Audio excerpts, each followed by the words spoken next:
병원에서 소아청소년과 임상부교수로 재직 중이시며 누구보다 우리 단지에 대한 애정과 또 열정을 가지고 지금까지 미제업을 끌어온 저희 김영혁 회장을 소개드리겠습니다. 뜨거운 박수 부탁드립니다.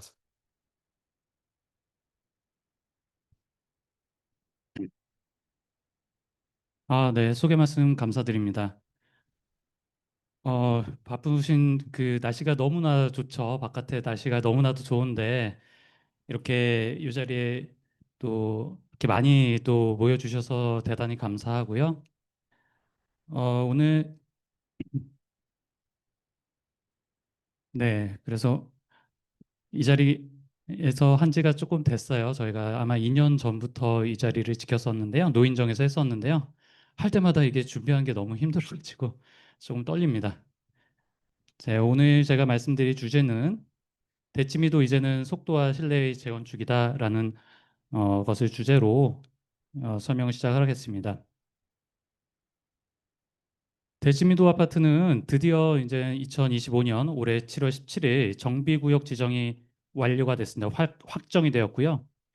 이 정비구역 지정이 확정됐다는 뜻은 앞으로 재건축의 행정적인 실질적인 시작을 했다는 뜻이 됩니다.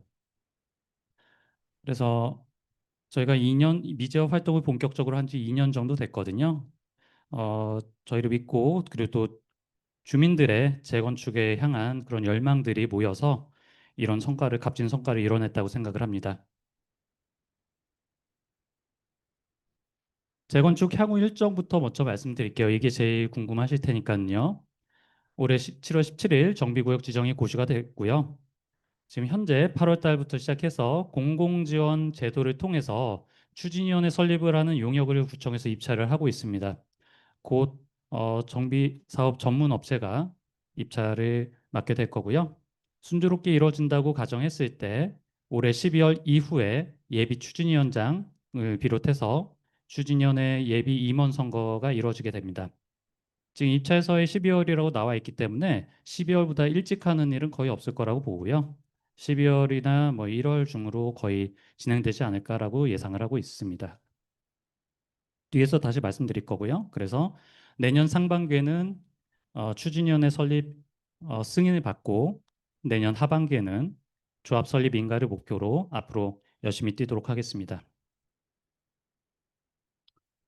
저희 미제업은 항상 소유주가 주인이 되는 재건축을 모토로 시작을 해왔습니다. 지금 정비구역 지정은 끝이 아닌 당연히 시작이고요. 저희 이제 시작하는 겁니다. 누군가의 그 10년 동안의 그 무능과 정체 때문에 정체됐던 이 재건축 사업을 어떻게 해서든지 주민들과 함께 소유주들과 같이 빠르게 진행해 볼 생각입니다. 오늘 말씀드릴 서명의 내용들을 먼저 말씀드리겠습니다. 첫 번째로는 최근에 정부에서 발표한 97 주택 공급 확대 대책과 그거에 따른 입주 일정을 분석을 해드릴 거고요. 두 번째로는 대치미도 아파트가 그럼 왜 이렇게 재건축이 늦어졌는지에 대한 팩트 체크를 좀 해드릴 겁니다. 그리고 최근 있었던 타 단지에서 있었던 조합장 리스크 사례들을 분석을 하고 이를 통해서 저희 단지가 얻을 수 있는 교훈은 무엇인지에 대해서 어, 좀 리뷰를 해보도록 할 겁니다. 그리고 이번에 저희가 사전 질의를 접수를 받았었는데요. 접수받은 주민 질의에 대해서 응답을 해드리도록 할 거고 그런 식으로 좀 빠르게 진행을 해보겠습니다. 정부에서 발표한 구치 주택 공급 확대 방안은요. 저희가 발표되자마자 단톡방이랑 네이버 카페 통해서 여러분들께 말씀을 드린 바 있고 그래서 이거는 이 인허가 과정을 최대한 단축시키는 게 이 정책의 핵심입니다. 그래서 정부에서도 일단 그 서울시에서 특히 강남권에서 주택 공급이 부족하다는 사실을 이미 인지하고 있고 주택 공급이 계속적으로 부족하게 될 경우에는 가격 폭등을 도무지 막을 수가 없다는 그런 정부의 의지를 반영한 것이라고 보시면 되고요. 저희 단지에도 적용할 만한 그런 정책 방향들이 꽤 많이 있습니다. 그래서 그 부분에 대해서 조금 소개를 드리려고 합니다. 그래서 본래는 첫 번째로 말씀드리는 그거는요. 사업 시행 계획과 관리 처분 계획 같은 경우에는 동시에 신청을 하는 게 허용을 됐고요. 본래는 사업 시행 인가를 받고 나서 사업 시행 계획 인가를 받고 나서 총회를 한 차례 더 하고 관리 처분 계획 인가를 받게 되어 있었습니다. 근데 이제 사업 시행 인가 전에 총회를 한 번에 끝내고 사업 시행 계획과 관리 처분 계획 인가를 한꺼번에 신청을 할 수 있게 되었고요. 이를 통하게 되면은 저희가 6에서 8개월 정도 단축을 기대를 하고 있습니다. 그리고 감정평가사를 조금 조기에 선정할 수 있게 되어 가지고요. 감정평가에서 관리 처분 기간 한 3, 4개월 정도 단축을 시킬 수 있을 것으로 예상을 합니다. 그리고 본래는 철거랑 이주가 다 마치고 나서 대지 확정 측량을 진행을 하게 됐고요. 근데 이제는 이제 이번 대책이 만약에 법안으로 상정이 되고 반영이 되게 될 경우에는 이주되기 전에 어, 대지 확정 측량을 조기에 허용을 할 수 있도록 해준다고 합니다. 그렇게 됐을 경우에 3, 4개월 정도 또 단축을 시킬 수가 있어서 합치면은 1년 4개월 정도의 단축 효과를 기대할 수가 있다라고 합니다. 그래서 이렇게 좋은 정책 방향들이 나와서 그렇다면 과연 우리 단지 대치미도 아파트는 언제 입주가 가능할 것인지에 대해서 좀 궁금하실 거예요. 최근 어떤 일부 세력에서는 뭐 7년 내 입주가 가능하다고 주장하시는 분들이 계신데 저 앞에서도 서두에서 말씀드렸지만 저희 대치미도 아파트는 2025년 올해 7월 달에 정비구역 지정이 확정이 됐고요. 앞으로 7년이 되면은 2032년이 되는데 현실적으로 아직 구체 정책 주택 공급 확대 법안 같은 경우에는 아직 법안으로 다시 아직 상정이 되지 않았고요. 저희 아파트 같은 경우에는 49층의 초고층 건물로 지어지게 됩니다. 49층의 초고층 건물의 공사 기간만 최소한 4년 6개월 정도를 잡으셔야 되고 2주 착공 전에 2주와 철거에만 최소 1년에서 1년 반을 잡아야 되는데 이 기간만 해도 6년이죠. 그렇기 때문에 7년 내 입주는 사실 현실성 없는 계획이라고 보실 수가 있을 것 같고요. 뒤에서 문길남 회장님이 또 다시 이제 발표를 해주시겠지만 자세한 미제업의 로드맵에 대해서는 뒤에 시간에서 다시 말씀드리겠지만 저희는 사실 작년 설명회부터 일관적으로 말씀드린 주민들한테 말씀드린 게 2033년 입주를 목표로 하고 있다. 이것은 뭐 그렇게 불가능한 목표라고 생각하고 있지는 않고요. 물론 주민 여러분들의 많은 협조와 저희가 정말로 열심히 해야 되겠죠. 하지만 2033년 입주를 목표로 하고 있다는 사실을 발표드리고요. 다시 한번 발표드리는 거고요. 최근에 뭐 여러 가지 이유로 사실 최근 1년이 사실 대치미도 아파트에서는 굉장히 좀 아픈 기간이었습니다.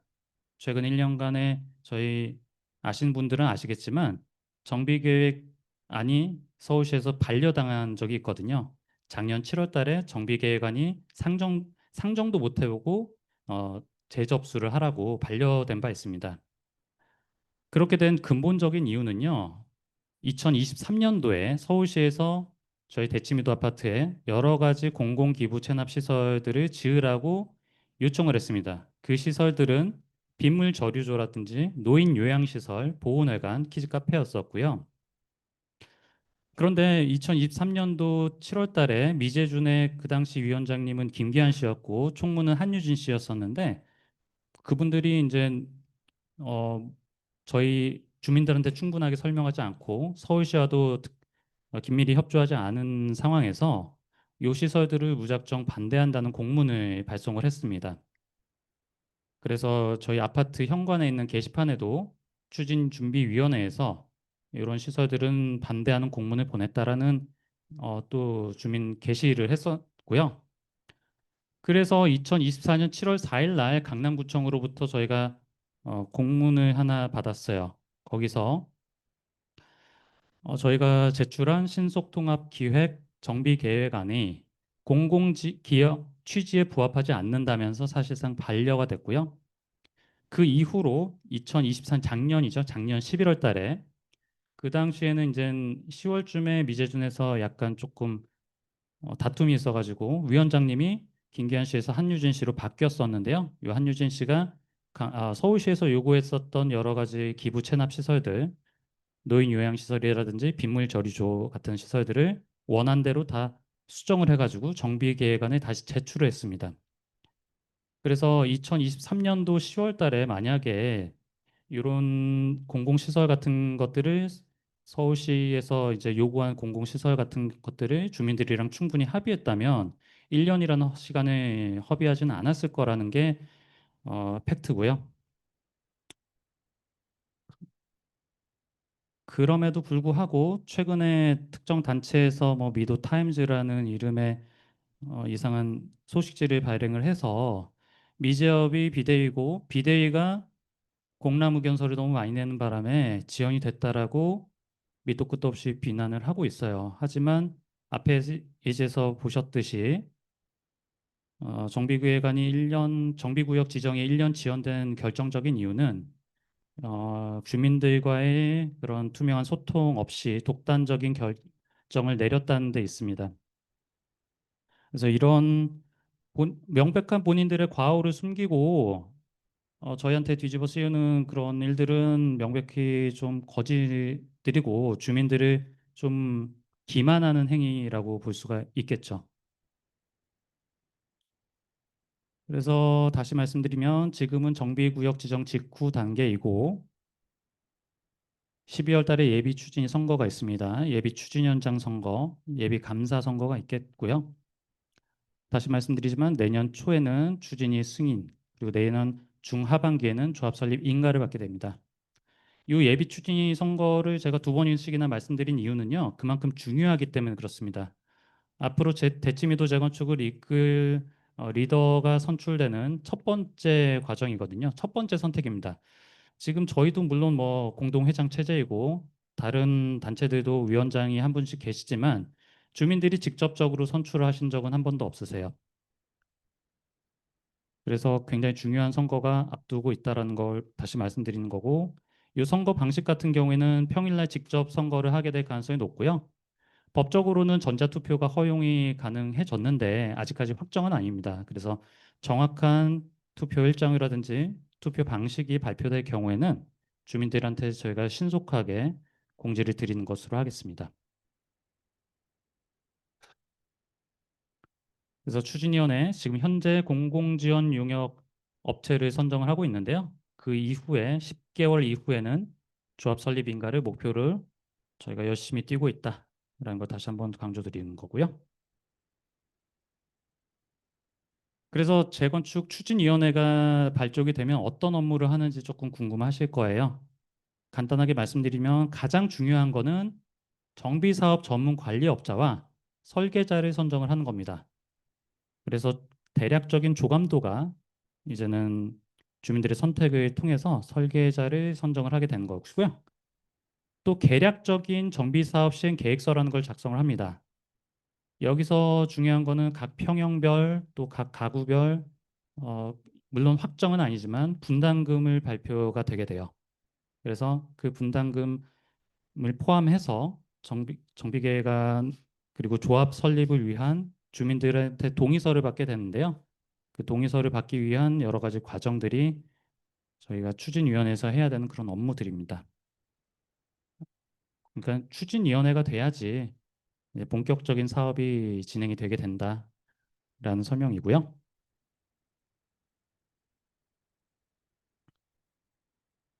최근에 있었던 타 단지의 조합적 리스크 사례들을 몇 가지만 뽑아서 말씀드리겠습니다. 지금 개포우성 4단지 같은 경우에는 조합에서 독단적인 운영을 통해서 건설사들이 입찰이 철회하는 사태가 발생을 한 바 있고요.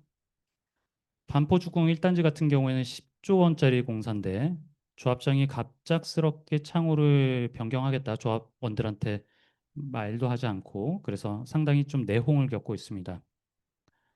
잠실주공 5단지 같은 경우에는 황금 굉장히 좋은 입지에 있는 재건축인데도 불구하고 재건축 관리 그 절차가 굉장히 좀 늦어지고 있는데요. 조합장이 1억 이상의 조합 뇌물수수를 통해 가지고 구속 기소가 됐었습니다. 그래서 상당 기간 사업이 진행되는 바 있고요. 저희는 이렇게 되지 말란 법은 없습니다. 저희 단체도.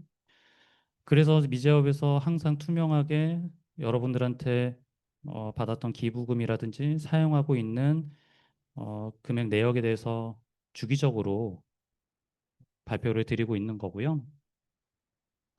그래서 조금 자세하게 살펴보면은 개포우성 4단지 같은 경우에는 특정 마감재를 지정을 했어요. 조합에서. 원래는 이렇게 특정 회사의 제품을 지정해서는 안 됩니다.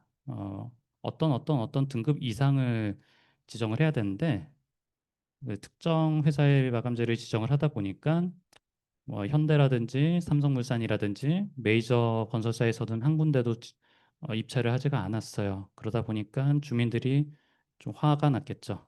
그래서 입찰 과정이 중단이 됐고 제가 듣기로는 오늘 해임 총회를 실시를 한다고 합니다.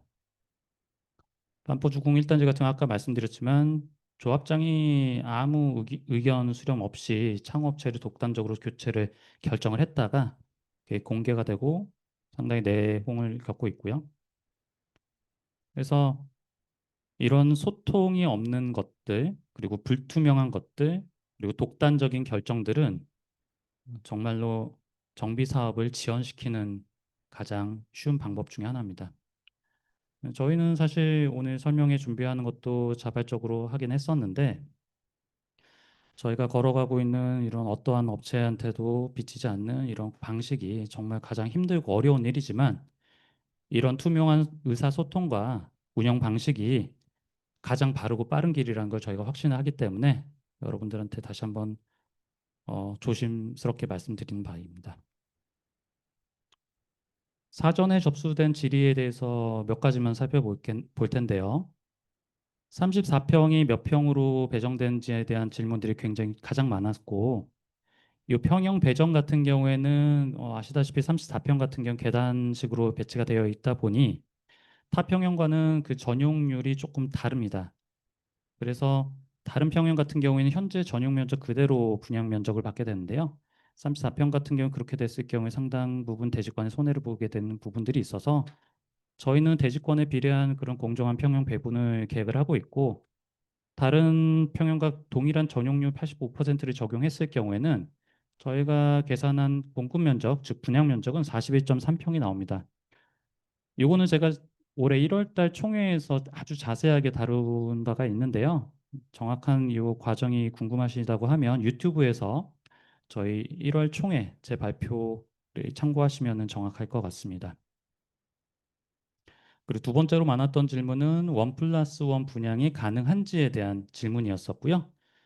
결론부터 말씀드리자면 저희 아파트 같은 경우에는 46평 이상의 소유를 하고 계신 분들은 모두가 이제 1+1 분양이 가능합니다. 이거는 이제 도정법에 나와 있는 내용들이고요. 가격 요건이라든지 면적 요건이 종전 자산 감정 평가 금액이나 종전 주거 전용 면적의 범위 내에서 두 채를 받을 수 있다. 한 채가 아닌 두 채를 분양받을 수 있다라는 거고요. 물론 추가로 받게 되는 한 채에 대한 관련 규정이 있습니다. 그래서 두 채 중에 한 채는 반드시 주거 전용 면적 60제곱미터를 초과해서는 안 된다. 그리고 이전 고시 다음 날부터 3년간 전매가 제한된다는 제한점들이 있습니다. 그래서 이 부분은 사실 각자가 처해진 상황들이 많이 다를 거라고 생각이 들고요. 그리고 단독 소유인지 뭐 공동 소유인지에 대해서도 유불리가 많이 갈릴 수가 있거든요. 그래서 이 부분에 대해서는 저희가 정기적으로 세무 상담을 계획을 하고 있습니다. 제가 단톡방으로도 발표를 드렸었는데 209동에 사는 안경식 세무사께서 감사하게도 저희 미도 주민들을 이제 무료로 세무 상담을 해주시기로 했거든요. 뒤에서 다시 말씀드릴 거고요. 그 이외의 질문들 여러 가지가 있었습니다. 근데 그 중에서 가장 관심들이 많았던 거는 이제 분담금은 어떻게 되고 사업성을 높이기 위한 어떤 대책이 있느냐, 뭐 임대 세대를 줄일 수 있는 다른 방법이 없느냐, 그리고 사업 속도를 어떻게 하면 더 빠르게 할 수 있느냐에 대한 의문을 표하셨고요. 분담금은 상당히 좀 중요한 내용입니다. 왜냐하면 아파트 품질이 아무리 좋더라도 비용이 감당 못할 정도로 비쌀 경우에는 그거는 또 말이 안 되는 거거든요. 그래서 분담금과 아파트의 이제 품질의 균형을 맞추기 위해서 어느 정도 품질의 균형을 맞추느냐에 대해서는 지속적으로 저희가 연구를 할 거고, 지금 물론 정비계획안에 1차적으로 나온 분담금안이 있습니다. 하지만 굉장히 좀 부정확할 수밖에 없고요. 그래서 추진위원회에서 발표되는 그런 분담금을 좀 기다려 주시면 될 것 같아요. 그리고 지금 앞에 저희 건너편에 있는 음마 같은 경우에는 현재 조합 설립되고 착착착 지금 진행이 되고 있는데요. 음마에서 최근에 정비계획 변경을 했었고 그 중요한 내용이 뉴홈 정책입니다. 역세권에 위치한 재건축 같은 경우에는 정부에서 용적률을 특별히 높여주는 그런 정책을 발표를 했고요. 물론 그냥 공짜로 늘려주는 건 아닙니다. 늘어난 주택의 40%는 일반 분양이 가능하지만 나머지 20%, 나머지는 이제 공공 기업, 공공 임대라든지 공공 분양을 하게 되거든요. 하지만 사업성이 좋아질 수 있는 그런 방법들이 있습니다. 그래서 이 부분에 대해서도 저희가 철저하게 연구하고 대비하고 있고요. 그리고 대치 근린공원에 대해서는 저희가 작년 초 총회 때부터 말씀드린 적이 있는데 공원을 지하하고 또 공원을 정비구역에서 제외를 시키게 되면 임대 세대 수를 상당 부분 줄일 수가 있습니다. 그래서 임대 세대를 공원을 제외하면서 좀 줄일 수도 있고 또는 나머지 면적에 대해서 용적률을 높임으로써 사업성을 개선할 수도 있다라는 두 가지 계획을 조금 일단은 가성적으로 하고 있고 어, 앞으로 또 조금 더 구체화되게 되면 다음번 설명회 때 정확한 조감도 같은 것들이 좀 발표 드릴 수가 있을 것 같아요. 당연히 그 앞서 말씀드린 대로 투명하게 소통하고 저희 자체 주민 전문가들께서 노력하면 속도는 빨라질 수밖에 없지 않을까라는 생각을 합니다. 저희 미제업이 올해 조직한 조직인데요. 기술 설계팀을 조직을 했습니다. 저희 미제업의 자랑이고요. 건축, 토목, 교육, 포함해가지고 정말 각 분야에 현재 23분의 주민 자체 전문가들께서 지원을 해주셨고 그 중에서 두 분만 뽑아서 제가 소개를 좀 올리겠습니다. 김효진 위원 같은 경우에는 건축 시공과 설계 분야 최고 전문가시고요. 건설에만 이제 40년 경력이 있으세요. 그래서 향후 이런 경력이 있으신 분들께서는 저희가 향후에 시공사를 선정하거나 공사비를 검증할 때 핵심적인 역할을 수행하실 거라고 저희가 기대를 하고 있습니다. 그리고 박주현 위원님 같은 경우에는 영국 왕립예술학교를 석사를 졸업하셨고 CMF 디자인이라는 거를 전문으로 하고 계십니다. 그래서 이것도 또한 어떻게 보면 사소하다고 볼 수가 있겠지만 단지 전체의 컬러라든지 소재 같은 것들에 대한 신경도 저희가 쓰고 있다. 현재는 저희 미제업에서 발표하는 홍보물 같은 것들을 맡아서 해주고 계시고요.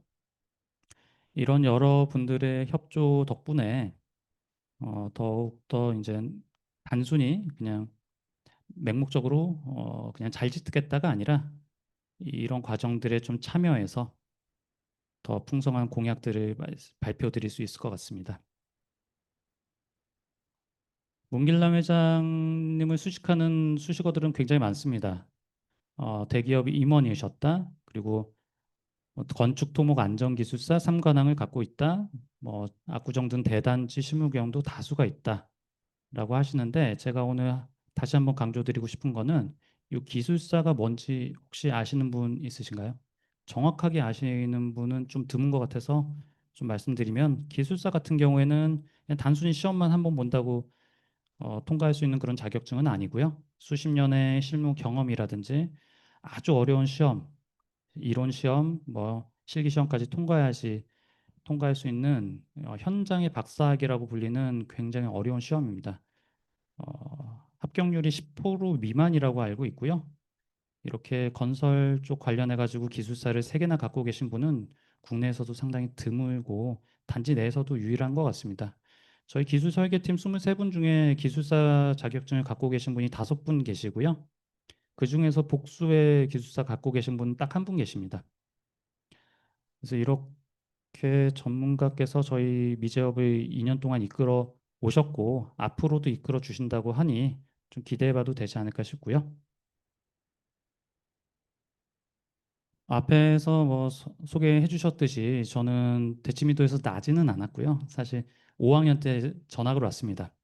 그리고 대학교 졸업할 때까지 있었고, 그래서 누구보다도 대치미도에 거주하고 계신 여러분들의 그런 니즈를 잘 알고 있다고 저는 자부합니다.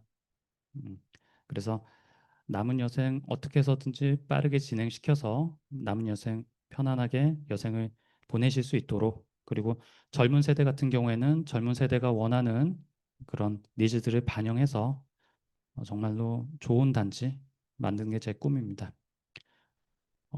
경청해 주셔서 감사합니다.